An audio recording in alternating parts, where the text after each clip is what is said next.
ICC टी20 world cup के 2024 का final कल भारत और जनूबी अफ्रीका के दरमियान होना है।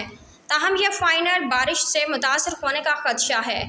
मौसम का हाल बताने वाले मुख्तलिफ एप्लीकेशंस ने हफ्ते इतवार को बारबाडोस में बारिश की पेशगोई कर रखी है।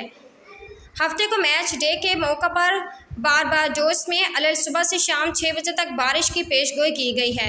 फाइनल के लिए इतवार को रेजरो डे रखा गया है। ताहम रेजरो डे के रोज़ भी बारबाडोस में बारिश का इम्कान है, जबकि इतवार को सुबह 11 से शाम 5 बजे के दरमियान भी बारिश मुतवक्के है। दफाई चैंपियन इंग्लैंड को शिकस्त देकर भारत टी20 वर्ल्ड कप के फाइनल में पहुंच गया।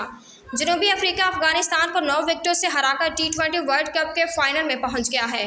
वर्ल्ड कप की प्लेइंग कंडीशंस के मुताबिक फाइनल मैच के दोनों दिनों के लिए 190 मिनट का इजाफी वक्त रखा गया है।